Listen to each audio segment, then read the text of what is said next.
तो चलिए आज बनाते हैं मछली के स्वाद में बहुत ही स्वादिष्ट बैगन की सब्जी। अगर ऐसे आप बैगन की सब्जी बनाएंगे तो मछली को भी साइड में रख देंगे। इसे बनाने के लिए हमें बैगन को कट कर लेना है, उसके बाद इसको पानी में भिगो देना है आधा घंटे के लिए।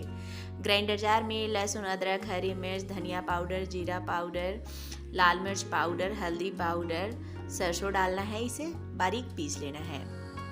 उसके बाद बैगन पे हमें मसाले को लगा लेना है, इसमें नमक भी लगा देना है, मिक्स कर लेना है और इसे हमें दोनों साइड से एकदम नरम होने तक पका लेना है। बैगन अच्छे से भुन चुके हैं, इसे निकाल लेना है।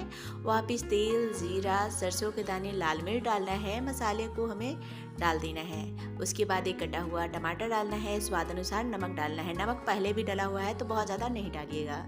मसाले को अच्छे से भून लेना है। उसके बाद इसमें डाल देना है लगभग 350 ml जितना पानी। ग्रेवी में बॉयल आने देना है। अभी हमें इसमें बैगन को ऐड कर लेना है। ढककर इसे हमें पका लेना है 6 से 7 मिनट के लिए। लास्ट में कटा हुआ धनिया पत्ता डाल देना है। तो देख सकते हैं बैगन की बहुत ही स्वादिष्ट सब्जी बनकर तैयार है। Thank you for watching.